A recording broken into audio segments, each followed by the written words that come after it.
Murakaza neza ku Tundi TV, aha rero ni mu kiganiro tugiye kujya tubakorera, ni ikiganiro kijyanye n'imitekere, imirire ndetse n'ubuzima bwiza, turebera hamwe uko wajya ugenda utunganya ibyo kurya, uko ubibika ndetse n'uko wajya ugenda ubifata ku buryo ubuzima bwawe bugenda bumeze neza. Iki kiganiro rero tukaba twaracyise Wellness Corner, ariho tuzajya turebera ibintu nk'ibyo ngibyo bijyanye n'imirire n'ubuzima, ndetse rero tukagenda tugira byinshi tugomba kujya tugenda tureba. Ese mu gikoni wateka ute? Ni iki cy'ingenzi ugomba gukurikiza? Ikindi ukareba se ni izihe ndyo zuzuye mu by'ukuri intungamubiri wajya ukoresha kugira ngo ubuzima bwawe bugende bugenda neza, butangirika cyangwa se ngo uze gukabya. Uzi ko muri iyi minsi hari bamwe bagenda bahura n'ibibazo by'imirire ndetse ugasanga bimwe bigiye bibatera n'uburwayi bugiye butandukanye. Ibyo byose rero hamwe n'ibindi bijyanye n'ibyo muzajya mugenda mubikurikiranira muri iki kiganiro Wellness Corner, nta handi rero uzajya ubisanga usibye ku Tundi TV. Yego rero nk'uko nahoze mbaha ikaze nkanabibabwira, muri iki kiganiro tugiye kureba inama eshanu wakurikiza kugira ngo ubone amafunguro meza yuzuye intungamubiri kandi atangiza ubuzima. Rero tugiye kureba inama ya mbere ni iyihe? Inama ya mbere iragira iti hitamo ibyo kurya by'umwimerere. Ibyo kurya by'umwimerere si ikindi biba bisobanuye, ni ibiryo usanga bikunze kuba ahantu buri muntu agiye atuye, akaba ari ibiryo biba bidafunitse cyangwa se bitaraciye mu nganda. Ibyo ni byo biryo bita ibiryo by'umwimerere. Jya ukoresha imboga n'imbuto zitanyuze mu nganda. Ibyo ni ibintu biba bigaragara nk'ibiryo nyine by'umwimerere. Urugero nka hano mu Rwanda, ibiryo by'umwimerere ni ibyo bijumba, ni ibyo birayi, ni izo nyanya, ni izo mboga, ni amateke n'umuceri. Burya nawo ntabwo umuceri wa hano mu Rwanda nawo ntabwo uba uciye mu nganda. Ibyo bitoki n'ibiryo byose biba bigiye bisanzwe uba ugenda ubona, n'ibyo biryo byitwa ibiryo by'umwimerere. Rero hagati aho ngaho icyo nababwira, ibiryo by'umwimerere impamvu ari ibiryo byiza ni uko ari ibiryo biba bidafitemo ibinyabutabire byinshi. Ibinyabutabire bashyiramo mu gihe bashaka kubika ibyo biryo, ndavuga nk'ibiryo byaciye mu nganda, nibyo biryo biba bifitemo ibinyabutabire byinshi. Ngayo nguko rero igice cya mbere nababwiraga, inama y'ingenzi ya mbere ugomba kujya ukoresha kugira ngo utoranye ibyo uzajya urya ni iyo ngiyo, ni uguhitamo ibiryo by'umwimerere. Inama rero ya kabiri, tegura ibiryo neza. Iki gice tugiye kurebamo iyo nama. Gutegura ibiryo si ukundi, ni ukuvuga ngo icya mbere ni ukubigirira isuku ukabitegura neza. Ikindi ni ukumenya uburyo ibyo biryo byawe uri bugende ubiteka. Muri iki gice tegura ibiryo neza, hazamo kubanza ugakorera ibintu ugiye guteka byose isuku. Nawe ubwawe ukabanza ugakaraba intoki kugira ngo ibyo bintu uza gukoraho uri buteke byose bibe bigiye ari ibintu bifite isuku. Ukabanza ugakora isuku aho uri butekere, ndetse ibyo ari byo byose buri wese afite ahantu atekera mu gikoni, aho akatira imboga se, aho agenda ategurira ibintu bigiye bitandukanye ari buteke, ndetse n'ibikoresho ari bukoreshe. Ibyo byose ni ibintu ugomba kubanza gutegura, ukabanza ukabigirira isuku. Ikindi ni uburyo uri bubiteke. Hari ibiryo umuntu ateka ugasanga yabitetse cyane ku buryo hari intungamubiri zimwe na zimwe zigenda zangirika muri ibyo biryo. Ugasanga rero umuntu yafashe nk'amavuta arayacamutsa hamwe, ya mavuta azana umwotsi. Ntago kiriya gihe ariya mavuta ari meza cyane kuyakarangamo ibyo kurya ugiye kurya, kuko hari ibintu byinshi uba wangije kuri ayo mavuta bishobora kukugiraho ingaruka.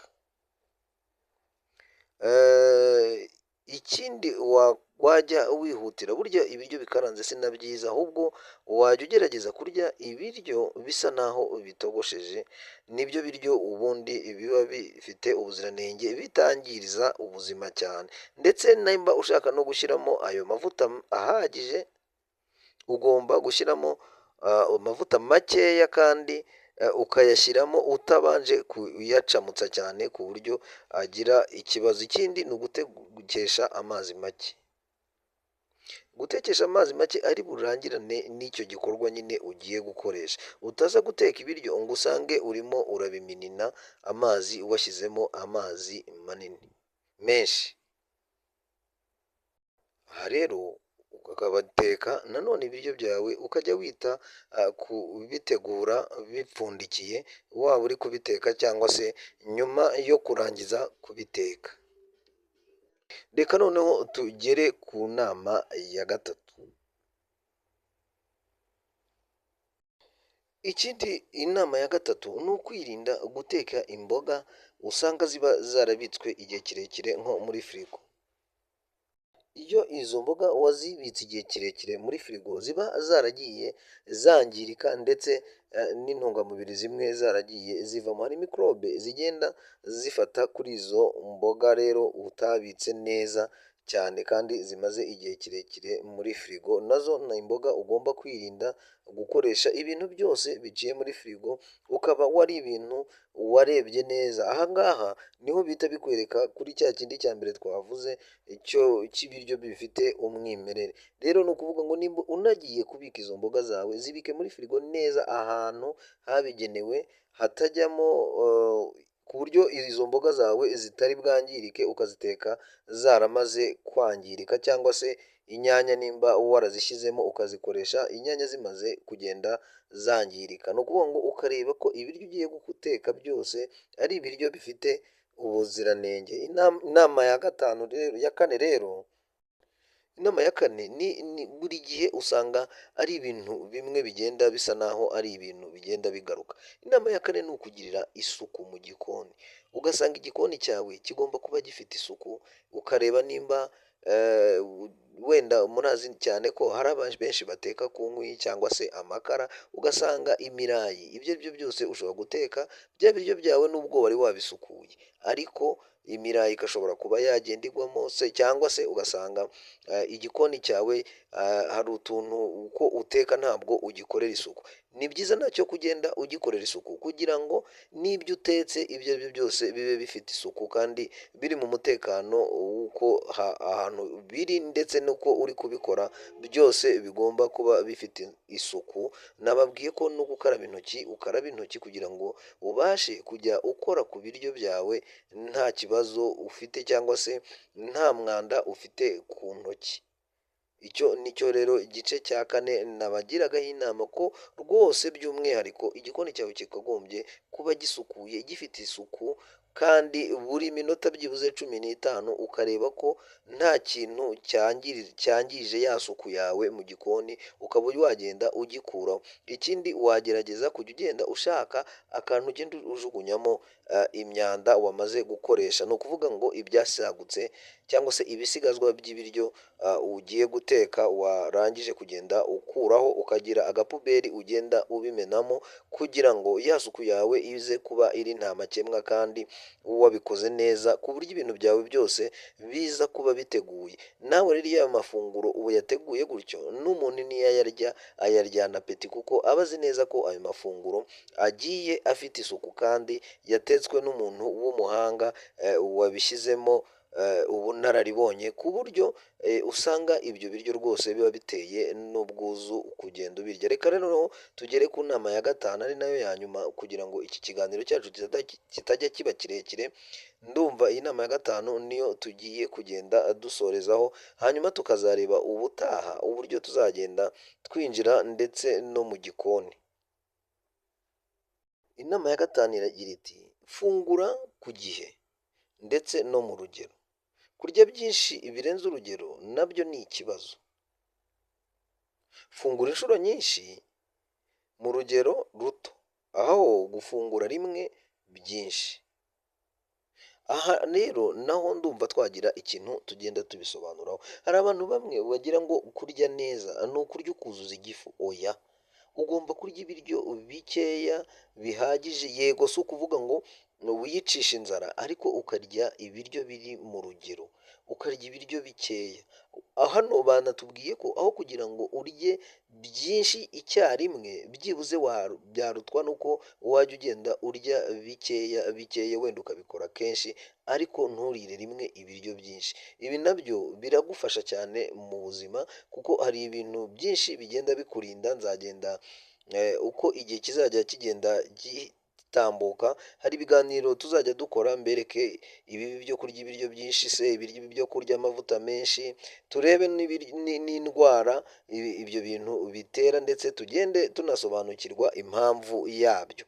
Ikindi uba unaniza n'igifu cyawe cyangwa se umubiri wawe kuko nacyo kiguba kigomba gukora neza kidakorera hejuru. Ibyo rero ni ibintu by'ingenzi gufungura neza ibiryo mu rugero utarengeje kugira ngo ahanini wirinde n'izo ndwara z'umubyibuho ugiye ukabije ndetse n'umunaniro wa hato na hato kuko nawe ushobora kugufata mu gihe wagiye ufungura ibiryo byinshi. Rero urumva ko izi nama ni inama eshanu duhereyeho ikiganiro cyacu cya mbere, tubanje kureba muri makeya uko wategura ibiryo byawe, ibiryo wahitamo byo guteka cyangwa se ibiryo wahitamo byo kujya urya, nicyo cya mbere twahereyeho. Icya kabiri tugenda tureba ukuntu wagenda ukorera isuku ibyo bintu byawe ugiye guteka, icya gatatu tukareba aho ukorera, uko wagenda utegura aho ukorera ukahagirira isuku. Mbega twagiye tureba inama zagufasha kugira ngo ujye uteka indyo yuzuye kandi yuzuye intungamubiri ndetse ari nayo ndyo nziza ifite isuku itakugiraho ingaruka mu buzima bwawe. Tuzi neza ko ubuzima bw'umuntu bugizwe no kurya, no kuba atariye ntabwo yabaho. Niyo mpamvu rero n'ibyo biryo ari byo usanga bigenda bitugiraho ingaruka nziza cyangwa se ingaruka mbi.